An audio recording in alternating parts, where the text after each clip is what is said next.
مضبوط ہیں. ہن ام الکتاب، اور وہی کتاب کی اصل بھی ہیں. وَأُخَرُ متشابہات، اور بعض آیات اور دوسری متشابہ ہیں. فَأَمَّا الَّذِينَ فِي قُلُوبِهِمْ زَيْغٌ فَيَتَّبِعُونَ مَا تَشَابَهَ مِنْهُ ابْتِغَاءَ الْفِتْنَةِ وَابْتِغَاءَ تَأْوِيلِهِ، اور دوسری ہے متشابہ جن کے معنی معلوم یا معین نہیں، سو جن کے دلوں میں کجی ہے وہ پیروی کرتے ہیں متشابہات کی گمراہی پھیلانے کی غرض سے. وَمَا يَعْلَمُ تَأْوِيلَهُ إِلَّا اللَّهُ، اور اس کا معنی معلوم نہیں، اس کی تعویل مگر اللہ تعالیٰ کو. وَالرَّاسِخُونَ فِي الْعِلْمِ يَقُولُونَ آمَنَّا بِهِ، اور جو علم کے اندر پختہ ہیں کہتے ہیں ہم ایمان لائے اس کے ساتھ. کل من عند ربنا، یہ سارے کا سارا ہمارے رب کی طرف سے ہے. وما یذکر الا اولو الالباب، اور سمجھانے سے وہی سمجھتے ہیں جن کو عقل ہے. اب اس آیت کریمہ کے اندر اللہ تبارک و تعالیٰ نے دو قسم کی آیات کے متعلق ذکر فرمایا. پہلے نمبر پر یہ ذکر فرمایا کہ اللہ تبارک و تعالیٰ نے جو کتاب نازل فرمائی تو اس کتاب کے اندر محکم آیات ہیں اور اصل کتاب وہی ہے، یعنی کہ ہمارے اعمال کے لحاظ سے، عمل کرنے کے لحاظ سے. پھر اس کے ساتھ ساتھ دوسری جو آیات کریمہ ہے وہ متشابہات ہیں، اور متشابہات آیات کے معنی کے بارے میں اللہ تبارک و تعالیٰ نے وضاحت فرما دی کہ اس کا جو علم ہے وہ اللہ تبارک و تعالیٰ اس کا علم رکھتے ہیں. تو اب متشابہات کے متعلق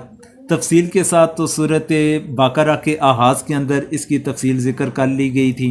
کہ اس کا معنی اللہ تبارک و تعالیٰ بذات خود جانتے ہیں. بعضوں نے کہا کہ یہ اللہ اور اس کے رسول کے درمیان راز ہے. پھر بعض کہتے ہیں کہ اہل علم بھی اس کا کچھ نہ کچھ مفہوم سمجھ لیتے ہیں، اور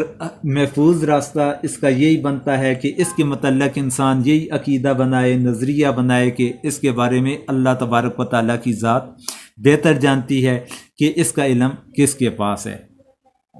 اور اللہ تبارک و تعالیٰ نے یہاں پر اہل علم یا علم کے اندر جو راسخ لوگ ہیں، پختگی رکھنے والے لوگ ہیں، ان کے متعلق ذکر فرمایا کہ ان کا یہ نظریہ ہوتا ہے، ان کا یہ عقیدہ ہوتا ہے کہ وہ یہ کہتے ہیں کہ ہم اس کے اوپر ایمان لائے، یعنی کہ معنی کو پہنچے یا نہ پہنچے، علم حاصل ہو یا نہ ہو متشابہ آیات کا، لیکن وہ اس کے اوپر ایمان رکھتے ہیں اور وہ یقین رکھتے ہیں کہ یہ اللہ تبارک و تعالیٰ کی طرف سے ہے، یہ سب کچھ ہمارے رب کی طرف سے ہے. پھر آگے فرمایا ربنا لا تزغ قلوبنا بعد اذ ہدیتنا وہب لنا من لدنک رحمہ. ربنا، اے ہمارے رب، لا تزغ، نہ پھیر، قلوبنا، ہمارے دل، بعد اذ ہدیتنا، بعد اس کے جب تو نے ہمیں ہدایت دی، وہب لنا، اور عنایت فرما ہمیں، من لدنک، اپنے پاس سے، رحمہ، رحمت، انک انت، بے شک تو وہاب، سب سے بڑا دینے والا ہے. ربنا لا تزغ قلوبنا بعد اذ ہدیتنا، اے رب نہ پھر ہمارے دلوں کو جب تو ہم کو ہدایت کر چکا، وہب لنا من لدنک رحمہ، اور عنایت کر ہم کو اپنے پاس سے رحمت، انک انت الوہاب، تو ہی سب کچھ دینے والا ہے. اب اس آیت کریمہ کے اندر اللہ تبارک و تعالیٰ نے دعا سکھا دی کہ اہل ایمان جو ہیں وہ اللہ تبارک و تعالیٰ کی بارگاہ کے اندر اس طرح کی دعا کرتے تھے کہ ان کا یہ نظریہ ہے کہ وہ اللہ تبارک و تعالیٰ کی جو ذات ہے وہی ہدایت دینے والی ذات ہے. اس رب نے جب ہمیں ہدایت دے دی پھر اللہ تعالیٰ سے اس کے اوپر استقامت کی دعا کرتے ہیں. تو اس دعا کے اندر نقطہ نظر یہی بنتا ہے کہ اللہ تبارک و تعالیٰ نے جو ہدایت ہمیں عطا کر دی پھر اس کے بعد اس کے اوپر استقامت برقرار رہے. تو حضرت عمر رضی اللہ تعالیٰ عنہ کے دور کے اندر ایک آدمی تھا، تو وہ آدمی حضرت عمر رضی اللہ تعالیٰ عنہ کے پاس آیا، اس کا نام صبیغ تھا۔ تو وہ بندہ حضرت عمر رضی اللہ تعالیٰ عنہ سے سوال کرنے لگا قرآن کے مخلوق ہونے کے حوالے سے۔ حضرت عمر رضی اللہ تعالیٰ عنہ نے اسے حضرت علی رضی اللہ تعالیٰ عنہ کے پاس بھیجا۔ تو حضرت علی رضی اللہ تعالیٰ عنہ نے فرمایا کہ اس بات کا برا پھل عنقریب نکلے گا، خلافت آپ کی ہے، اگر میری ہوتی تو میں اس کی گردن مار دیتا۔ اور اس روایت کو سنن دارمی کے اندر یہ روایت مذکور ہے کہ جس کے اندر یہ واقعہ مذکور ہے کہ اس بندے کا نام صبیغ تھا۔ تو یہ مدینہ کے اندر اس نے اس طرح کے سوالات کیے تھے، اور سب سے پہلے اس طرح کا سوال کرنے والا غالباً یہی بندہ بنتا ہے۔ حضرت امام شافعی رضی اللہ تعالیٰ عنہ کا ان سے جب سوال کیا گیا تھا معتزلہ اور قدریہ وغیرہ کے بارے میں، تو حضرت امام شافعی رحمۃ اللہ علیہ نے فرمایا میرا فیصلہ اہل کلام کے بارے میں بھی وہی ہے جو حضرت عمر رضی اللہ تعالیٰ عنہ کا فیصلہ صبیغ کے بارے میں تھا کہ ان کو کمچیوں سے مارا جائے اور اونٹ پر بٹھا کر قبائل اور خاندانوں میں گھمایا جائے اور ندا کرا دی جائے کہ یہ اس شخص کی سزا ہے جو کتاب و سنت کو چھوڑتا اور علم کلام کی جانب اپنا رخ کرتا ہے۔ یعنی کہ یہ پہلا بندہ تھا جس نے اس حوالے سے سوال کیا تھا، اور اس کے متعلق پھر حضرت عمر رضی اللہ تعالیٰ عنہ نے فیصلہ فرمایا تھا کہ اسے کمچیوں کے ساتھ مارا جائے اور اونٹ کے اوپر بٹھا کر اسے گھمایا جائے، اور لوگوں کو پتہ چلے کہ یہ بندہ اس طرح کی گناؤنی حرکت کا مرتکب ہوا ہے۔ آگے فرمایا ربنا انک جامع الناس لیوم لا ریب فیہ، ربنا اے ہمارے رب، انک بے شک تو جامع الناس جمع کرنے والا ہے لوگوں کو، لیوم لا ریب فیہ اس دن کے نہیں شک، فیہ اس میں، ان اللہ بے شک اللہ، لا یخلف المیعاد نہیں خلاف کرتا وعدہ۔ ربنا انک جامع الناس لیوم لا ریب فیہ، اے رب ہمارے تو جمع کرنے والا ہے لوگوں کو ایک دن میں، ان اللہ لا یخلف المیعاد بے شک اللہ خلاف نہیں کرتا اپنے وعدے کا۔ اللہ تبارک و تعالیٰ نے اس آیت کریمہ کے اندر قیامت کے متعلق ذکر فرما دیا کہ اللہ تبارک و تعالیٰ کی ذات وہ ذات ہے کہ جو تمام لوگوں کو ایسے دن کے اندر جمع فرمائے گا کہ جس دن کے اندر کسی قسم کا کوئی بھی شک و شبہ نہیں، اور اللہ تبارک و تعالیٰ اپنے وعدے کی پاسداری کرنے والے ہیں، اللہ تبارک و تعالیٰ اپنے وعدے کی خلاف ورزی نہیں فرمانے والے۔ اب اس کے ساتھ ساتھ میں ایک اور چیز کا بھی تذکرہ کر لوں کہ حضور اکرم صلی اللہ علیہ وسلم کے پاس جو وفد نجران آیا تھا تو اس کی تعداد کے بارے میں مفسرین اکرام فرماتے ہیں کہ اس کی تعداد 60 افراد کے اوپر مشتمل تھی، اس کی تعداد 60 افراد کے اوپر مشتمل تھی، اور اپنے عیسائی مذہب کے اندر یہ ایک بڑا معزز اور معتبر سمجھنے والا یہ ایک وفد تھا جو حضور اکرم صلی اللہ علیہ وسلم کی خدمت کے اندر حاضر ہوا تھا۔ پھر اس کے اندر 3 افراد کی حیثیت باقی 60 افراد کے مقابلے کے اندر ایک جدا تھی، ان میں سے ایک بندے کا نام تھا عبد المسیح۔ تو عبد المسیح اس کی ذمہ داری، عبد المسیح کا جو نام تھا وہ عاقب تھا، اور لقب اس کا مشہور تھا عبد المسیح کا، اور اس جو وفد کی امارت تھی، قیادت تھی، وہ اسی کے ہاتھ کے اندر تھی۔ پھر اسی طرح ایک اور بندہ تھا ایہم، وہ سید کے نام کے ساتھ پکارا جاتا تھا، مشہور تھا، اور یہ ان کے اندر صاحب الرائے بندہ تصور کیا جاتا تھا، یعنی کہ ایک صاحب رائے اس کی صاحب الرائے تھا، یہ معتبر بندہ سمجھا جاتا تھا، اس کی رائے کا احترام کیا جاتا تھا۔ پھر اس کے اندر ایک بندہ تھا ابو حارثہ بن علقمہ، تو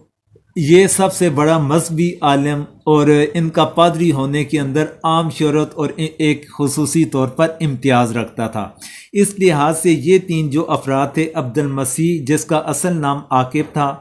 دوسرا ایہم جو سید کے لحاظ سے مشہور تھا، وہ صاحب الرائے تھا، ابو حارثہ بن علقمہ، اور یہ ان کا بڑا مذہبی عالم یا پادری تھا، اور یہ تیسرا جو بندہ تھا ابو حارثہ بن علقمہ، یہ بنیادی طور کے اوپر عرب کے مشہور قبیلہ بنی بکر بن وائل سے تعلق رکھتا تھا۔ پھر اس نے عیسائیت کو قبول کر لیا۔ عیسائیت قبول کرنے کے بعد اس نے کافی علم حاصل کیا، تو اس کی وجہ سے اس کی بڑی تعظیم و تکریم کی جاتی تھی۔ تو یہ وفد نجران کے تعداد اور پھر اس کے اندر جن جن کے پاس قیادت تھی اور مخصوص افراد تھے، وہ تذکرہ بھی آپ کے سامنے کر لیا گیا ہے۔ اس کے ساتھ ہی ہمارا آج کا یہ رکوع مکمل ہوا۔